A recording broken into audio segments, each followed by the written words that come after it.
Hi welcome back to Abees vision. നമ്മൾ സാധാരണ mobile ഫോണിൽ പ്ലേ സ്റ്റോർ ഉപയോഗിക്കാറുണ്ട് അല്ലെ. നമുക്ക് നിരവധി ആപ്ലിക്കേഷൻസ് നമ്മൾ ഇൻസ്റ്റാൾ ചെയ്യാൻ വേണ്ടിയിട്ട് അപ്ഡേറ്റ് ചെയ്യാനൊക്കെ വേണ്ടി നമ്മൾ പ്ലേ സ്റ്റോർ ഉപയോഗിക്കാറുണ്ട്. ഞാൻ എപ്പോഴും പറയാറുണ്ട് പ്ലേ സ്റ്റോറും നമുക്ക് ഇതേപോലെ ഒന്ന് അപ്ഡേറ്റ് ചെയ്യേണ്ട ആവശ്യമുണ്ടെന്നുള്ളത്. അതിനുള്ള വീഡിയോ ഞാൻ മുൻപ് ചെയ്തിട്ടുണ്ട്. ഇന്ന് ഞാൻ പറയാൻ പോകുന്നത് പ്ലേ സ്റ്റോർ ഉപയോഗിക്കുന്ന സമയത്ത് നമ്മുടെ പല വിധത്തിലുള്ള ഡാറ്റകൾ തേർഡ് പാർട്ടി ആപ്ലിക്കേഷൻസിന് വേണ്ടിയിട്ട് ഇവർ അയച്ചു കൊടുക്കുന്നുണ്ട്. തേർഡ് പാർട്ടി ആപ്ലിക്കേഷൻസ് നമ്മുടെ ഫോണിലുള്ള പല ഡാറ്റകളും ചോർത്തിയെടുക്കുന്ന ഒരു പ്രശ്നം വല്ലാതെ നോട്ട് ചെയ്തിട്ടുണ്ട്. അപ്പം അതുകൊണ്ട് അങ്ങനെയുള്ള കാര്യങ്ങൾ പ്രൊട്ടക്ട് ചെയ്യാനും അതുവഴി നമുക്ക് വരുന്ന പരസ്യങ്ങൾ, അനാവശ്യമായിട്ടുള്ള നമ്മുടെ ഫോണിലേക്ക് വരുന്ന കോളുകൾ, ഇതെല്ലാം ട്രാക്ക് ചെയ്യപ്പെടാനും അതുവഴി നമ്മൾക്ക് വരുന്ന പരസ്യങ്ങൾ, അവര് പേഴ്സണലൈസ്ഡ് ആയിട്ടുള്ള പരസ്യങ്ങൾ നമുക്ക് അയച്ചു തരാറുണ്ട്.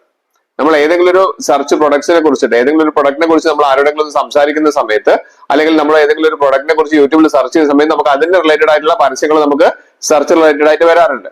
അതിനാണ് നമ്മൾ പേഴ്സണലൈസ്ഡ് ആഡ് എന്ന് നമ്മൾ പറയുന്നത്. ആ രീതിയിൽ നമുക്ക് വരുന്ന കാര്യങ്ങൾ, അതുപോലെ തന്നെ നമ്മുടെ ഫോണിലുള്ള കാര്യങ്ങളെല്ലാം ചോർത്തി മറ്റുള്ള തേർഡ് പാർട്ടിക്ക് അയച്ചു കൊടുക്കുന്നത്, ഇങ്ങനത്തെ കുറെ കാര്യങ്ങൾ നമ്മൾ ഈ പ്ലേ സ്റ്റോറിൽ നമുക്ക് ഒന്ന് രണ്ട് സെറ്റിംഗ്സുകൾ നമ്മൾ മാറ്റി കഴിഞ്ഞാൽ തന്നെ കുറെ അധികം നമുക്ക് അതിൽ മാറ്റം വരുത്താൻ വേണ്ടി സാധിക്കും. അപ്പൊ ഇത് അറിയാത്ത ആളുകളാണെങ്കിൽ, അറിയുന്ന ആളുകളുണ്ടാവും, അറിയാത്ത ആളുകളാണെങ്കിൽ ഞാൻ ഈ പറയുന്ന സെറ്റിംഗ്സുകളൊക്കെ നിങ്ങളൊന്ന് വായിച്ചു നോക്കിയതിനു ശേഷം ചെയ്യാം. ഞാൻ എപ്പോഴും പറയുന്നത് നമ്മളൊന്ന് വായിച്ചു നോക്കിയതിനു ശേഷം, ആരെങ്കിലും പറയുന്നത് കേട്ടിട്ട് ഒരുമിച്ച് ചെയ്യല്ല, നമ്മളൊന്ന് വായിച്ചു നോക്കിയതിനു ശേഷം കൃത്യമായിട്ട് ആ സെറ്റിംഗ്സുകൾ നോക്കിയിട്ട് ചെയ്തു വെക്കുക. മാത്രമല്ല എന്റെ വീഡിയോ ആദ്യമായിട്ടാണ് കാണുന്നതെങ്കിൽ ആ സബ്സ്ക്രൈബ് ബട്ടൺ തുടർന്ന് ലൈക്ക് ബട്ടൺ വരെ എല്ലാ ഫ്രണ്ട്സിലേക്കും ഒരു അടിപൊളി ഒരു ഇൻഫർമേഷൻ ഇപ്പോൾ തന്നെ ഷെയർ ചെയ്ത് കൊടുക്കാൻ മറന്നു പോകരുത്. മൊബൈൽ ഓപ്പൺ ചെയ്ത ശേഷം വളരെ ശ്രദ്ധിച്ചുകൊണ്ട് ചെയ്യുക. നമ്മുടെ പ്ലേ സ്റ്റോർ ഒന്ന് ഓപ്പൺ ചെയ്തതിനു ശേഷം പ്ലേ സ്റ്റോറിൽ നമുക്ക് മുകളിൽ പ്രൊഫൈൽ ഐക്കൺ കാണാൻ സാധിക്കും. അതിൽ ക്ലിക്ക് ചെയ്ത് കഴിഞ്ഞാൽ നമുക്ക് പ്ലേ പ്രൊട്ടക്ട് എന്ന് പറയുന്ന ഒരു ഓപ്ഷൻ കാണാൻ സാധിക്കും. പ്ലേ പ്രൊട്ടക്ട്, ഇവിടെ നമുക്ക് ഹാർംഫുൾ ആയിട്ടുള്ള എന്തെങ്കിലും ആപ്പുകൾ ഉണ്ടോ എന്നൊക്കെ നമുക്ക് നോക്കാൻ സാധിക്കും. അതിന്റെ മുകളിലായിട്ട് നമുക്കൊരു ഗിയർ ഐക്കണിന്റെ ഓപ്ഷൻ കാണാം. അതിലൊന്ന് ക്ലിക്ക് ചെയ്ത് കഴിഞ്ഞാൽ നമുക്കിവിടെ രണ്ട് ഓപ്ഷൻസ് ആണ് കാണിക്കുന്നത്. സ്കാൻ ആപ്സ് വിത്ത് പ്ലേ പ്രൊട്ടക്ട് എന്ന് പറയുന്ന ഓപ്ഷൻ, അത് എപ്പോഴും ഓൺ ചെയ്ത് വെക്കുന്നതാണ് നല്ലത്. കാരണം എന്തെങ്കിലും സ്കാമുകൾ, എന്തെങ്കിലും കാര്യങ്ങളൊക്കെ നമുക്ക് വന്നു കഴിഞ്ഞാൽ സ്കാൻ ചെയ്തിട്ട് നമുക്ക് ഫോണിന് ഒരു പ്രൊട്ടക്ഷൻ തരും. ആപ്പുകളിലൊക്കെ എന്തെങ്കിലും വൈറസുകളോ അല്ലെങ്കിൽ എന്തെങ്കിലും കണ്ടൻസ് ആയിട്ടുള്ള കാര്യങ്ങൾ ഉണ്ടെങ്കിൽ സ്കാൻ ചെയ്യുന്നതാണ്. അതിന് താഴെയായിട്ട് ഇംപ്രൂവ് ഹാർംഫുൾ ആപ്സ് ഡിറ്റക്ഷൻ, അതുപോലെ തന്നെ പറയുന്നുണ്ട് send unknown apps to Google for better detection എന്ന് പറയുന്നുണ്ട്. അതായത് എന്തെങ്കിലും അതില് അൺനോൺ ആയിട്ടുള്ള മനസ്സിലാവാത്ത കാര്യങ്ങളുടെ ഗൂഗിളിന് ബെറ്റർ ഡിറ്റക്ഷന് വേണ്ടിയിട്ട് അയക്കുമെന്ന് പറയുന്നുണ്ട്. അപ്പൊ അത് എപ്പോഴും ഓൺ ചെയ്ത് വെക്കുന്നതാണ് നല്ലത്. പക്ഷെ ചില സമയത്ത് ഇത് ഗൂഗിളിന് നമ്മുടെ പല കാര്യങ്ങളും ട്രാൻസ്ഫർ ചെയ്യാനുള്ള ഒരു പ്രശ്നം വരുന്നത് കൊണ്ട് അത് നോക്കിയതിനു ശേഷം ചെയ്താൽ മാത്രം മതി.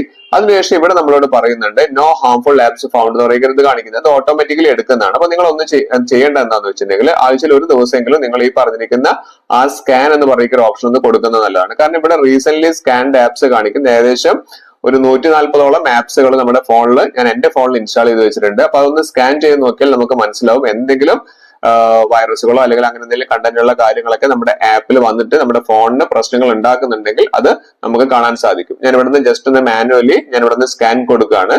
സ്കാൻ കൊടുത്താൽ നിങ്ങൾക്ക് അപ്പൊ തന്നെ കാണാൻ സാധിക്കും. ഇവിടെ കാണിക്കുന്നില്ല, നോ ഹാർംഫുൾ ആപ്സ് കാണിക്കുന്നുണ്ട്. ചില ഫോണിലൊക്കെ നമ്മൾ ചെയ്യുന്ന സമയത്ത് ഹാർംഫുൾ ആപ്സ് എന്തെങ്കിലും ഉണ്ടെങ്കിൽ അത് ഡിറ്റക്ട് ചെയ്തിട്ട് നമുക്ക് കാണിച്ചു തരുന്നതായിരിക്കും. ഇനി അടുത്തായിട്ട് നമ്മൾ ആ പ്രൊഫൈൽ ഐക്കൺ തന്നെ ഒന്നുകൂടി ഒന്ന് പ്രസ് ചെയ്യുക.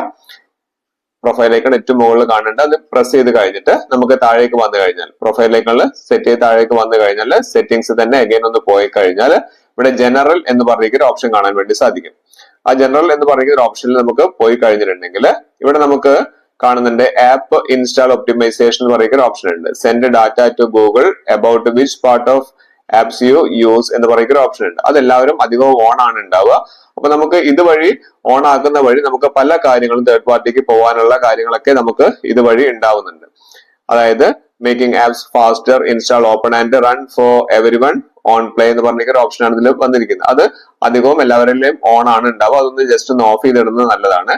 അതിനുശേഷം നമ്മളൊന്ന് ചെയ്യേണ്ടത്, താഴേക്ക് വന്നു കഴിഞ്ഞാൽ അഗൈൻ നമുക്ക് ഇവിടെ കാണുന്നത് ഹെൽപ്പിന്റെ ഒരു ഓപ്ഷൻ ഇവിടെ കാണിക്കുന്നുണ്ട്. ആ ഹെൽപ്പിൽ ഒന്ന് പോയി കഴിഞ്ഞാൽ നമുക്ക് ഇവിടെ കാണുന്നുണ്ട്, ഇവിടെ delete apps on your Android device പറയുന്ന ഓപ്ഷൻ കാണാം. അവിടെ ഒന്ന് ക്ലിക്ക് ചെയ്യാം. അവിടെ നിന്ന് ക്ലിക്ക് ചെയ്ത് കഴിഞ്ഞാൽ നമുക്ക് delete apps on your android ഡിവൈസിൽ താഴേക്ക് വന്നു കഴിഞ്ഞാൽ, കുറച്ച് താഴേക്ക് പോയി കഴിഞ്ഞാൽ ഇവിടെ കാണാം tap to go to application settings പറയുന്ന ഓപ്ഷൻ കാണാം. അങ്ങനെ നമുക്ക് നമ്മുടെ ഫോണിൽ ഇൻസ്റ്റാൾ ചെയ്ത് വെച്ചിരിക്കുന്ന എല്ലാ ആപ്ലിക്കേഷൻസും നമുക്ക് ഇവിടെ കാണാൻ വേണ്ടി സാധിക്കും. അങ്ങനെ അവിടെ കാണാൻ വേണ്ടി സാധിക്കുന്ന സെറ്റിംഗ്സിൽ നമുക്ക് ഏതെങ്കിലും ഒരു ആപ്ലിക്കേഷൻ ഞാൻ നിങ്ങൾക്ക് കാണിച്ചു തരാം. ഇവിടെ ഞാൻ ബജാജിന്റെ ഫിൻസേവ് എന്ന ഒരു ആപ്ലിക്കേഷൻ ഞാൻ ഒന്ന് ഓൺ ചെയ്യാണ്. ഓൺ ചെയ്ത് കഴിഞ്ഞ് താഴേക്ക് വന്നു കഴിഞ്ഞാൽ ഇവിടെ ബാറ്ററി യൂസേജ് ഇവിടെ കാണിക്കുന്നുണ്ട്. ഈ ബാറ്ററി യൂസേജിൽ നമ്മളൊന്ന് ക്ലിക്ക് ചെയ്ത് കഴിഞ്ഞാൽ നമുക്കിവിടെ ഫോർഗ്രൗണ്ടിലും ബാക്ക്ഗ്രൗണ്ടിലും നമ്മുടെ ആക്ടിവിറ്റി കാണിക്കുന്നുണ്ട്. അപ്പൊ ഫോർഗ്രൗണ്ടിലൊന്നും നമുക്ക് ആക്ടിവിറ്റി വർക്ക് ചെയ്യേണ്ട കാര്യമില്ല. അവിടെ അങ്ങനെ വർക്ക് ചെയ്യുന്ന സമയത്ത് ഇത് നമ്മുടെ ഡാറ്റ നഷ്ടപ്പെടാനും അതുപോലെ തന്നെ നമ്മുടെ ബാറ്ററി വളരെയധികം ലോസ് ആവാനുള്ള സാധ്യത കൂടുതലാണ്. അപ്പൊ അതുകൊണ്ട് അതൊന്ന് ജസ്റ്റ് ഒന്ന് ഓഫ് ചെയ്ത് വെക്കുന്നതാണ് നല്ലത്. അപ്പൊ നമ്മുടെ ഈ പ്ലേ സ്റ്റോർ നമ്മൾ ജസ്റ്റ് ഉപയോഗിച്ചാൽ മാത്രം പോരാ, ഇതുപോലുള്ള സെറ്റിംഗ്സുകൾ നല്ലപോലെ അറിഞ്ഞു കഴിഞ്ഞാൽ മാത്രമേ നമുക്കത് കറക്റ്റ് ആയിട്ട് യൂസ് ചെയ്യാൻ വേണ്ടി സാധിക്കുള്ളൂ.